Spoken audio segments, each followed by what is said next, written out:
Hi, I'm Pete Hammond, and we're here today with the Artisans, many of them from Beetlejuice Beetlejuice, smash hit movie sequel, I guess we'll say 36 years in the making, are in the waiting, as it were, for Tim Burton's wonderful first film, Beetlejuice. And this one, no disappointment at all in all that time, and largely thanks not just to Tim Burton and a terrific cast, but all these wonderful artists here who have contributed to it. Most of whom, as I was waiting to start this, I discovered have not worked with Tim Burton before, I believe. So it's interesting to see your perspectives here. But one who has, let me start off with one who has worked with him before on films like Sweeney Todd and Dumbo. Others is the multi-Oscar winning costume designer Colleen Atwood. And hello, Colleen. Hi, How are Pete. you? How are you? Good to see you again. And congratulations on this. Certainly, it's always a challenge, I guess, to do a second film, a sequel in sorts, when you didn't do the first one. And you didn't. So I'm wondering your approach here, and you've obviously worked with Tim before, your approach in creating the costumes, not just for the family, but also Michael Keaton's, classic black and white suits and everything else. Well, my first starting point with Tim was like talking about that. I'm like, oh, like I said, I don't think we should change it that much. I mean, we obviously had to remake it. We sort of had a journey, Beetlejuice's journey in the underworld, hanging out for 35 years, waiting for something to happen. But the idea that he'd been down there for a while, like waiting, going on to the next plan, living his life. So we kind of aged his suit a little bit more. We made it out of a different kind of material. We kind of gave him a little more of a pot belly than he had the first time. And we had, the iconic wedding tux too, which interestingly, Michael said his favorite costume from Beetlejuice from the OG was not the striped suit. He really wanted to get back into the wedding tux. Which was pretty funny because everyone else was all about the black and white suit. But Michael says, yeah, I got to get the original tux. So he went to the head of Warner Brothers and got the tux in our hands, which was really, it was kind of a downer in a way because it was such a like totally rental, like bad polyester tux, And he said, oh, I remembered it being nicer. And I go, no, you get to wear this now, Michael. You asked for it. So we kind of played with that a little bit and did some changes to it and made it, a little fresher for this one. And then we luckily had a little bit of fun with him having a few other bits and pieces to put on, which was, for both of us, for Michael and I both, it was fun to do the Matador, the Shrink, all the other little kind of cameo internal Beetlejuice fantasies. So and with the ladies, it was a little different because they were more above the world characters. They'd moved on in life. So we talked about where they'd gone with it and sort of evolved their costumes that way. So I wasn't so locked with them. Yeah. Was there a big difference for you working with Tim this time on this particular project as opposed to the others you have, or do you have a second hand that just fits in wherever you go with him? Well, we've done so many different kinds of things, not just film things, but art things and things that we're pretty comfortable, like, but not comfortable. Like I always want to make it like something. I don't want to just go, okay, this is what Tim's going to want. I always give him a lot of different stuff that maybe he hasn't thought of that we talk about together and then, move into it. Astrid was a big new character, Jenna Ortega's character, like, what's her music? Who's this guy? So we sort of dialed into the 90s Nirvana kind of vibe with her clothes, like sort of grunge. So that's kind of put it in a different generational thing than all the other people in their clothes, which was fun for us and kind of fresh thing. It's cool. And of course, you have to work closely with production design here in designing this. And this is Mark Scruton, who's our production designer. Hi, Mark. Hi there, how you doing? Good. How are you? you not only had to deal with real life, you had to deal with Afterlife. Talk about the dynamic between creating those two worlds here and what you looked for uh, in this Beetlejuice.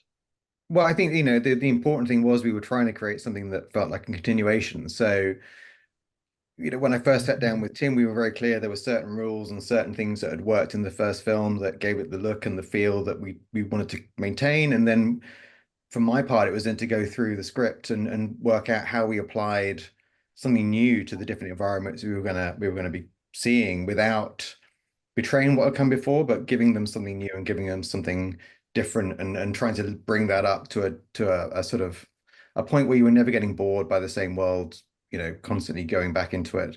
And I think that, that was an interesting one to try and get right, certainly, because you always had to remind yourself where you were and what you're trying to do. But I think each set had its own little story to tell. And, whether it was the sort of the dry cleaners, which was much more like a New York downbeat sort of dive dry cleaners, or the boiler room, which was very much sort of an homage to Glengarry and Ross and that sort of high pressure sales environment and trying to give it that sort of feel. And every set you would design it how you thought it should be, and then you would apply the sort of Beetlejuice rules to it, and then give it that twist and crank and try and keep the things that would key you into where you were. And then with the real world, you were definitely trying to give it that sort of sharp contrast. So you're working with a much more muted palette, keeping things in a much more down to earth. I worked a lot with monotones, and then we'd always introduce these little pops of red just to try and elevate it, and almost like a sort of old-fashioned comic book sometimes, where you'd have just little flashes of color, but it was a much more muted tones, earth tones a lot in that, to give you a sharp contrast and to make sure that you always knew where you were and dialing those different environments in and out. Yeah, and revitalizing the iconic Deetz family home here. Which was a tricky one, yeah, because I mean there were a couple of sets in this thing which were most certainly made me quite anxious, because you're taking sets that were completely iconic. Some of them we just copied verbatim, and then we had to just agonize over getting every last little detail of that right, because you knew people were going to study it and freeze frame it and say, well, that's not right and that little detail is wrong. So you had to make sure that was right. But in other sets, like the house itself, it progressed by 30 years. And how do you take something that had been so two stages, had the sort of the Laura Ashley chintzy version of it, and then you had this sort of the postmodern craziness.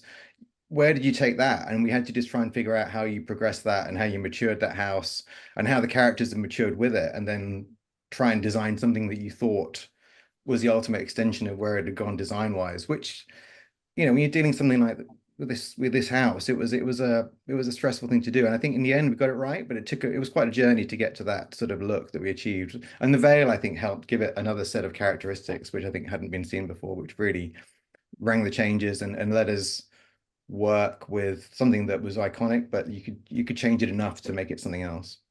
Yeah, it's really interesting. Did you enjoy working with Tim? This was your first time, right?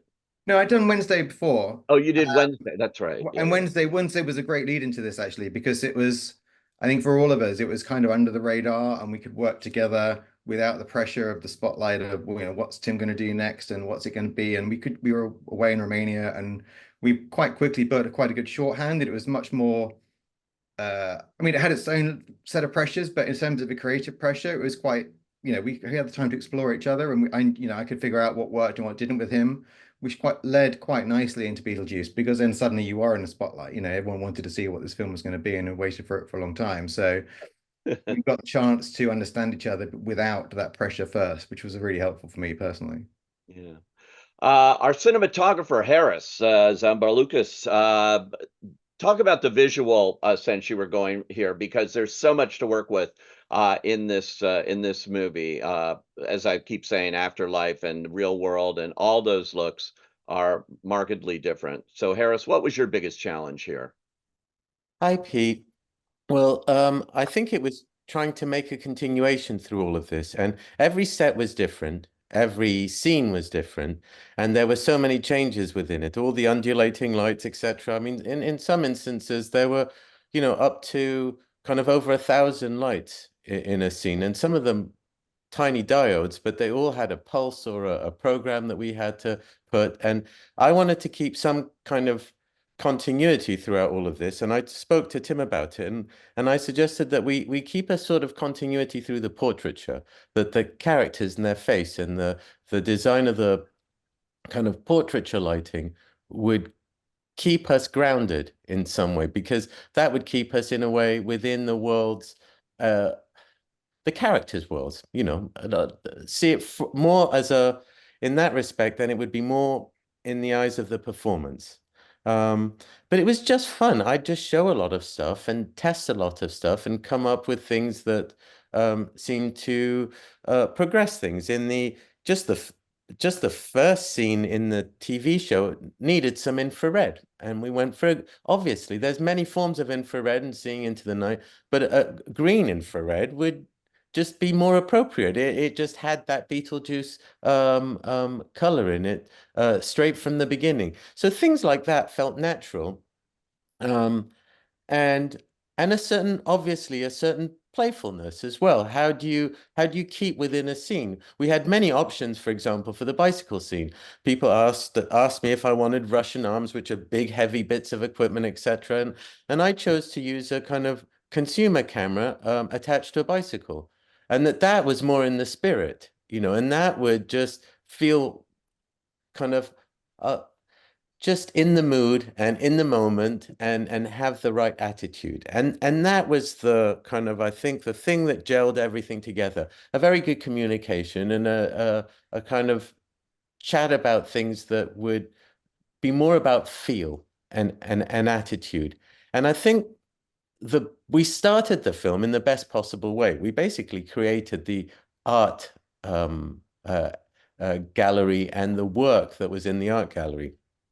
And it was just, what a great entry into a film. Talk about kind of great scheduling. We played around with projectors and made all the art, and Tim was having so much fun in those days, and so were we. And we started building the language, the first kind of sentences and words. And I think if it was it was a real scene, but it wasn't, in a way. It was just the artwork. I think that just started us off in a great way, and we kept that attitude throughout the whole film. Yeah. What about the musical, big musical sequence too? That was totally so much fun to watch.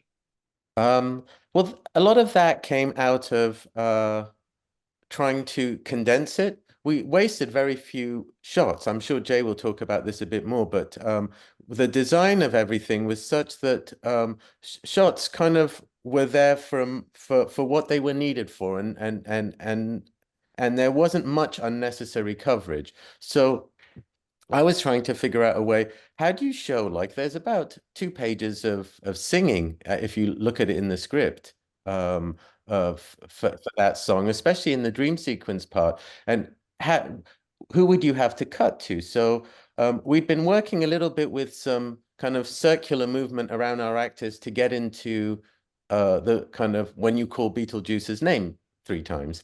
And I thought, well, what if we place the actors that way and move them up and down? Could we get away with an extended shot that was both in the mood and stayed on our characters, and just be a bit more playful and mad as well, just absolutely mad. Yeah. And I think that's where those things came up. And we had a day where we had an hour to spare off camera, and I set it up, and the grips did, and the camera department put it all together, and they showed an example, and Tim gave us some notes, and we moved on from there. And that's how we worked every day. Kind of set up little test areas, kind of have some ideas, shoot our scenes that we had to shoot, but also kind of always be tinkering, always be kind of perfecting something, and always be trying to show something. So great. You mentioned Jay. Hello, Jay. Jay Hi. Prychidny. You are coming to us from Dublin, where you're working on the second Yes. season of Wednesday right now, right? Yeah. Talk Yeah, about that's right. Yeah. talk about the editing process on this film, looking at the first film and how closely you're working with Tim in the editing suites. And do you do this as you go along on the film? How is he working with you on this? Yeah, I mean, editorial is just really very, very closely linked in with just how Tim really just conceptualizes what he's going to shoot even, I mean, it's something. So I'm always kind of in the studio where he's shooting. So we started this on Wednesday, season 1. And, on Beetlejuice, he had a little bit more time, just in his shoot schedule compared to Wednesday. So, he'd often be up in my room 2-3 times a day, throughout his shoot day, just kind of looking at things, talking about things, reacting, what's he liking, what's he not. And, part of that is about, giving me notes and, shaping it in a certain direction. But a lot of it is also just for him to see, well, what is it that he's shooting? Like, what is it? What is the language? How are the characters reading all of that? I mean, one of the first big scenes they did with Michael was the character's first big scene in the movie in the boiler room with all of his shrunken head employees. And, it's near the beginning of production. Obviously, everyone's everyone's really geared up to make this movie because, and just the pressure of following up this original iconic film. And that first scene was something that we looked at in the edit, and it wasn't quite hitting in the right way. It was kind of approached in a kind of day in the life of Beetlejuice, he was shot more like a real character, just kind of walking over here, talking to his employees over here, walking, just kind of like a regular scene. And, that really kind of solidified for him that that's actually not the character for him. He is this demon. He's this magical creature. He can, snap and appear over here and appear over there. He shouldn't be shot or treated like a real person, So in editorial, that meant we kind of changed that scene, how it was edited. We would cut over here, cut over there, cut to the shrinkers, cut to a switchboard operator, just to kind of really mix it up. But it also just informed how he shot the character moving forward in the rest of production. He didn't shoot Michael in that same way again. So that's why for Tim, editorial is so connected in with his entire process. Yeah, I would imagine. So was there one particular challenge, one scene that you just couldn't get right? You mentioned one, there in the beginning, but something that you just couldn't nail? I mean, definitely that entire MacArthur Park sequence was the entire sleepless nights over, across several departments, just to make that work because, I had done a few musical sequences with Tim previously on Wednesday, and I know he kind of just approaches it in his own unique way, and so he came to me and he said, so he had the song, he had like a whole 7-minute MacArthur Park song, and he was just shooting bits for each part of the song. So maybe it would be a minute or so. So that he would shoot for the first minute of the song, and then whatever imagery he wanted to film to that. And then for the second minute and kind of that. So it was just shot in these chunks, but never with the intention. You would just play it out like a song, and just play it all in that order. So, he said to me, don't forget about the song, forget about the music. It's all just a mashup. It's just a mashup. Just cut to whatever part you want to cut to, cut to and it's like, but it's all lip sync and all that. So, of course, yeah. So I'm just like, yeah, great. Yeah, mashup. I'll cut to whatever. I'll ignore the music, which of course you can't do. You have to somehow make the music work. So that was the real challenge, because that song also just defies music editing because it's in different tempos, different keys, different, you can't just, so that was an incredibly difficult process just to mash up this imagery and then reconstruct the song in a way that makes sense. And then when you watch it, it just kind of looks like the song. It doesn't even look like it's been messed with, but the whole structure of it has been upended, really. Just amazing. Christine Blundell, you're doing hair and makeup. Congratulations on this. And you're obviously working with what you've seen before in with Michael Keaton and the first Beetlejuice, but you have a bunch of new characters too. So talk about your designs for their makeup, as well as how you approached Michael and what we know to be Beetlejuice. Well, if we start with the original template, the original film, it was all about sort of bringing them forward, 30 odd years. And with Beetlejuice, obviously he's in the afterlife, so he has to look very sort of like similar to how he was originally. But we did try to kind of make him look more decayed, and he definitely had more sort of like fungally things going on. And a bit more sort of decrepit, if you like. So we were sort of trying to add a stamp onto it that kind of sort of brings it into our design a bit more, into my sort of design a bit more, if you like.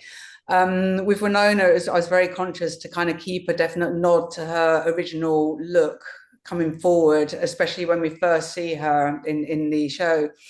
And then after that, it was a case of softening her down and everything. But again, when I spoke to Winona when she arrived, we kind of wanted her makeup to always look like it had been on for a long time. She wasn't, the pace of the film is so frantic that there's no time to kind of sort of stop and check, if you like. And we're sort of trying to keep everything as authentic to the storyline racing along as possible.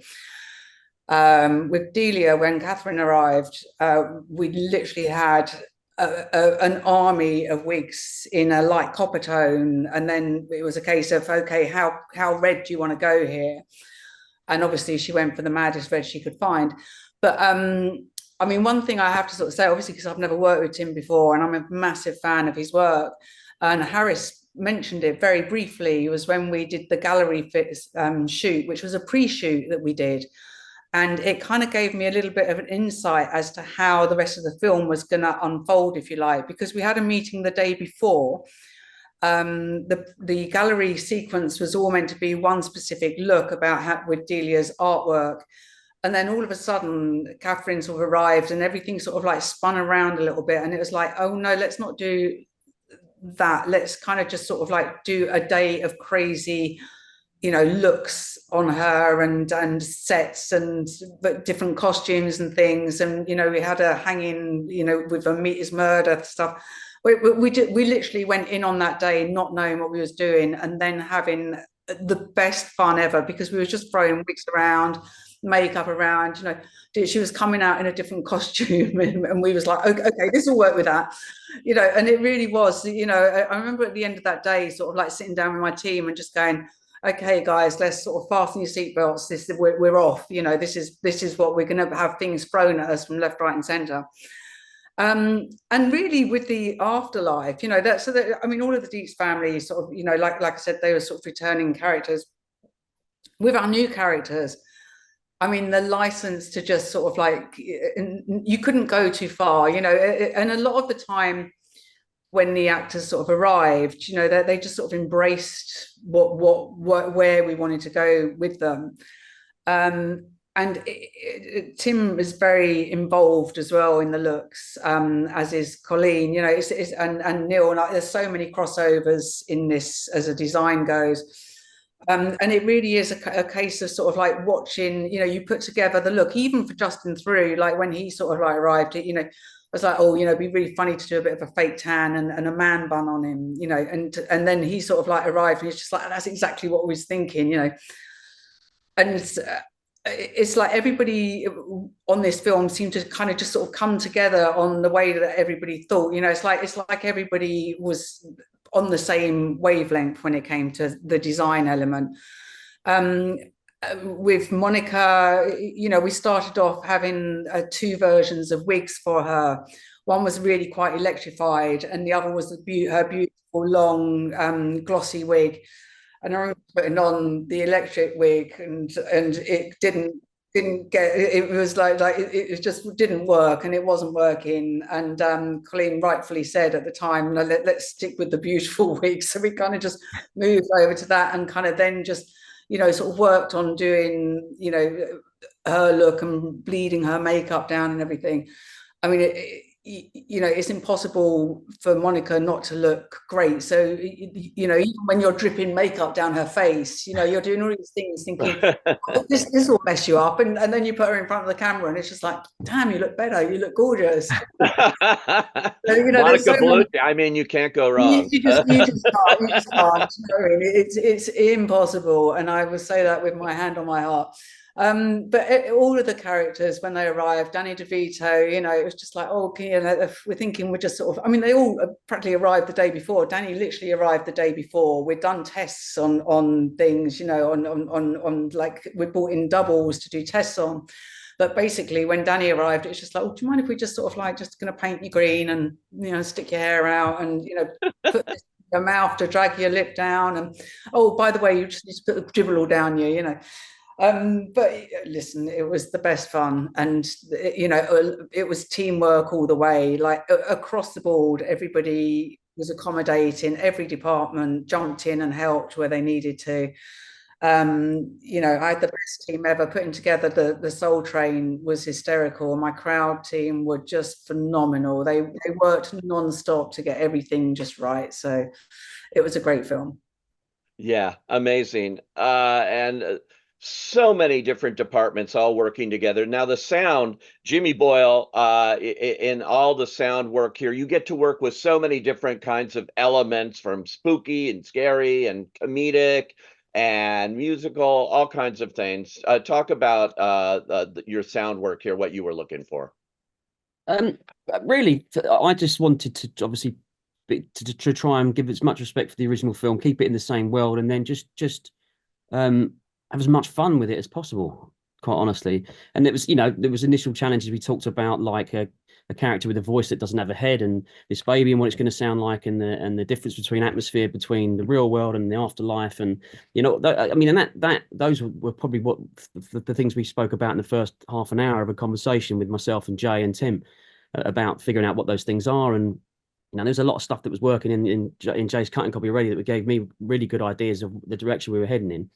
And then there was just, Tim and I and Jay had a conversation, and really it was, you know, Tim was telling me what things we wanted to look at, and first things to concentrate on, but also style of, you know, Tex Avery for some of these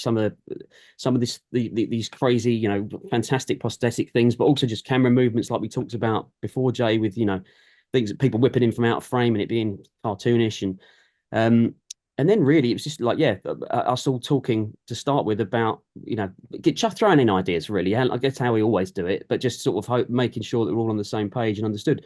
And then for me, we carried on and worked and talked and figured lots of these things out. And lots of them took, you know, lots of them weren't easy things to figure out to start with. You know, we had as I say, even just coming up with the voice of this character who has no head, which that was quite interesting. It was like, is it who, you know, we've got to get the voice first, but also is it a treatment that comes afterwards? And in the end, it was something actually, which I think always works. And there's lots that is actually indicative of this film as well, where we ended up with, we found the right actor with the right voice. And then we built an apparatus that was like a, you know, gardening water bottle with a pump on it and a trigger. So he could, you know, just sort his face, which kind of worked very well for the voice anyway. But put this hose in his mouth where I'd stand next to him in the ADR stage and be spraying water into his mouth as he was trying to perform this stuff, you know, and lots of it, we tweaked little bits of it afterwards, but a lot of it was that original performance, which, as I say, I think was just like, there's a good rule of what's worked in this film overall with everything, you know, it's like it's in camera and, you know, practical effects and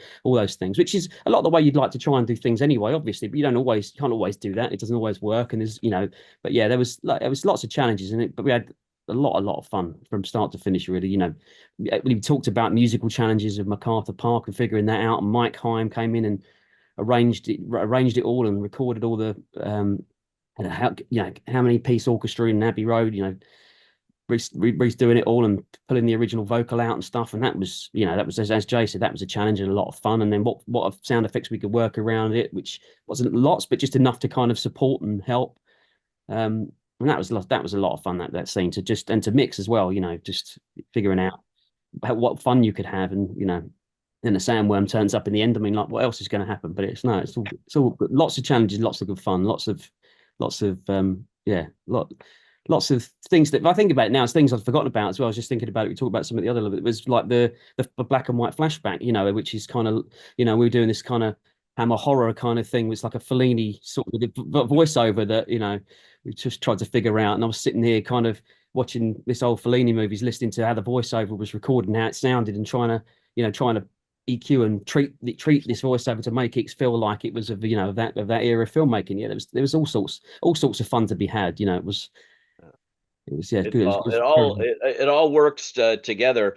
And Neal Scanlan, and what you did, you obviously worked closely with Christine when we were talking about all the makeup and everything, because you did special effects makeup. But I really want to talk about too the animatronics, which you were so involved with here, and Baby Beetlejuice. Can you, which is so fun to see. Can you talk about how that was created? Yeah, so we had a design. So we start with the design. So we had a design of what Baby Beetlejuice would look like, because obviously we need to be derived from Michael. So that was the most important first thing, was to just get a great looking baby face. So you know, once we had that, what we did with all the effects from our perspective was to shoot early video tests. I mean, so much of what we do is not only how we make it, but it's also how we perform it and how it's going to be performed on the actual set, because we are relying on all kinds of you know, there's some high technology and there's some very low technology. We're pulling things with wires, or we're exploding things with compressed air, or we're doing things that are it's sort of a kind of visual magic, I suppose, that you get away with because of the particular camera angle. So with the baby in particular, we bought a very simple baby from a toy shop, which was designed for obviously young children to play with. And we put some rods on it, and we took three of us. One of us took the head, body, two people took either side of the limbs. And we started just to play with the movements. And what we realized was that there was something horribly creepy about the fact that this was a bought baby. This thing was the baby. So the first test we did for Tim, we literally shot from the script a couple of sequences with the baby as it was. We didn't even make any efforts to make it look like Beetlejuice. And Tim liked the idea. He liked the direction we were going in. So from that point, we then decided we would obviously need to upgrade it somewhat. So we built an animatronic head that was capable of doing expressions and a certain level of dialogue. And we built little mechanical hands and a body that was not dissimilar than the body that we'd bought from the toy shop. It was quite low technology in a sense from that perspective. And then really it was just about shooting several videos of any sequence. You know, when we see the baby first born and it's attached the doctor, you know, that's the actual baby on the doctor, and the doctor's helping that baby work for us. He's part of the performance. There's lots of little elements that are going on there. So yeah, once we understood in a sense how we were going to do it, and Tim was happy that these were the approaches that we would do, then he could then take it into his own world, and we could all be there on the day and continue to, you know, keep it practical for wherever we could. And then obviously Angus would come in and help us do all those things that make our work look so great, which is the removal of the puppeteer, the removal of the rods, the removal of all the things that obviously, you know, we always like to claim that we did it all practically, but seriously, no. Yeah, that's great. And Angus, he just mentioned you, and you had all of those things you had to do, but also so much else, balancing the practical effects with the visual effects and where you're going to go with that.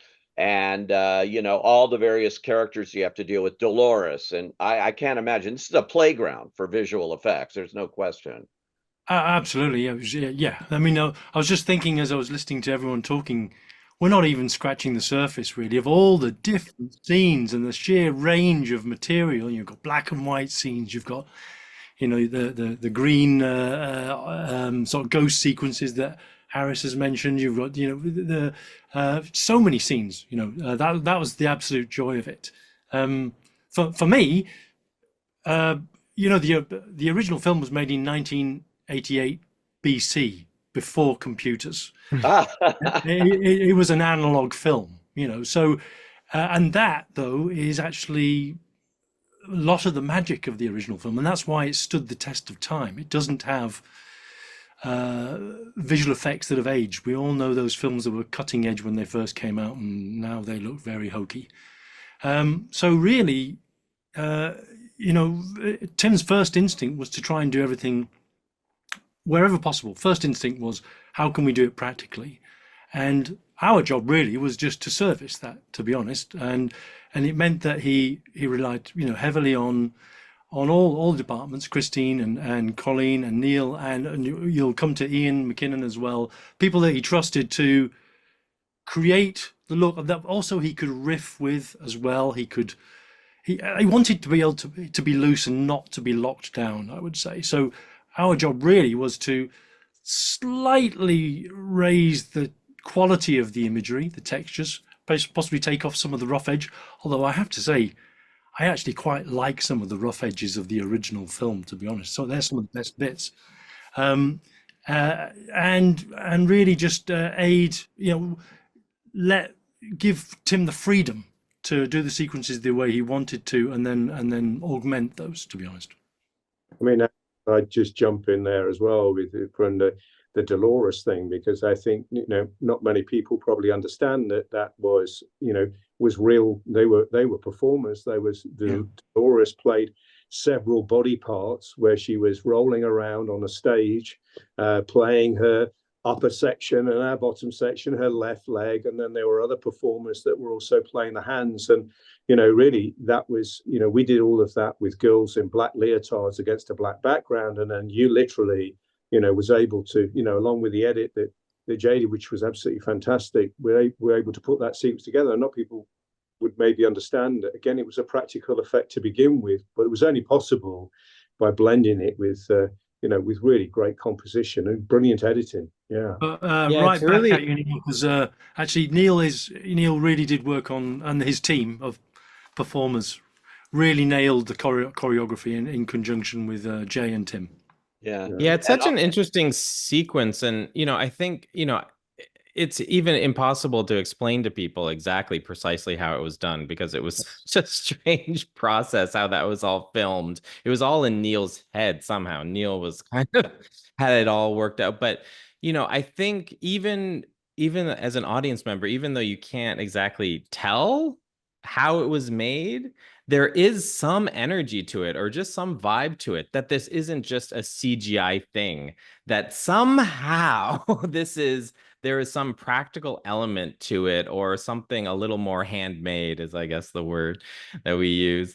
And I think that gives the sequence this kind of awe to it for an audience member, in a way that wouldn't be if it was just all made with CGI for some reason. Because even though you can't sense how it was made, you just have some sense that humans are there doing it somehow. And that just kind of to me, I'm biased, I guess, but to me, I mean, it does give it that kind of wonder where you're like, how did they do this, almost like in a world where everything is just always done with CGI. I think with this, you kind of have a sense that they did something different here, which is kind of intriguing.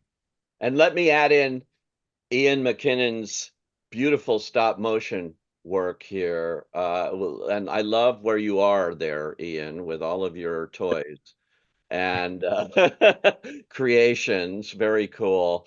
Can you talk about stop motion in this film, and particularly something like Charles Deetz, which is all that whole story? You're now telling the story and directly of how he landed in the afterlife, and that's all through stop motion.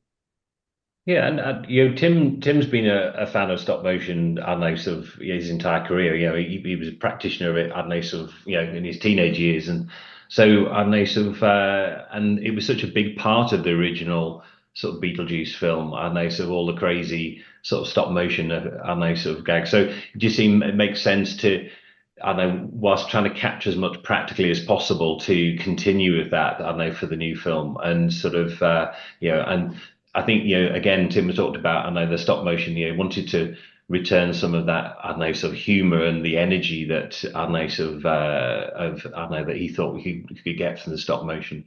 And obviously, I know, so you know, they're bringing back the I don't know, sort of the sandworm seemed like I don't know, an absolute given, but I know there was one particular sequence, I know, sort of, you know, the demise of Charles, that he was really keen to explore the use of stop motion for that, and it's sort of, and he wasn't quite sort of sure how it was going to be originally, sort of thing. He knew sort of, you know, the key beats of the story of what had to be told, but I don't know, sort of, you know, he wanted to sort of, from a visual perspective, it was, I don't know, sort of like, well, okay, should we do it in the style of Rankin Bass? Should we do it in the style of Bob the Builder? So I know it gave us a bit of time to sort of come up with some, I don't know, sort of visuals to that.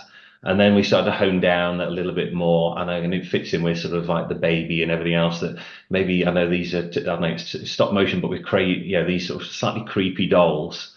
And they sort of, so I know sort of, and it had, I know, so, you know, it's an important part of the story. I know sort of, you know, this moment, you know, I know sort of the demise of Charles, you know, it brings together all the 3 generations of the Deetz family in mourning. So, but he wanted to do it in a very quick, I know, sort of outlandish way. So, you know, how do we, I know, so, you know, is it going to be the plane crash that kills him, or is he drown? I know, and then eventually, I know, obviously the shark.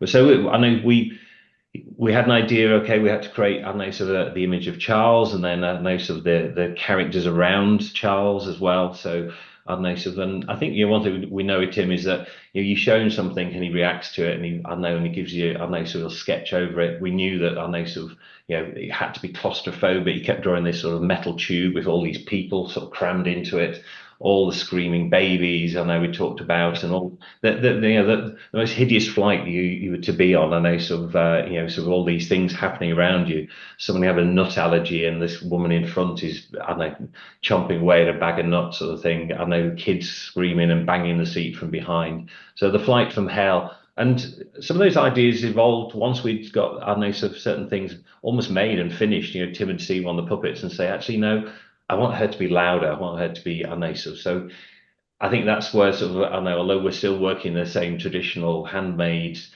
technique that we've, you know, there's been around for 100 years. I know there's certain techniques now that we can use to quickly turn things around and to react to Tim. So yeah, and that's a great way of doing it. I know, sort of like, you show him something, he reacts.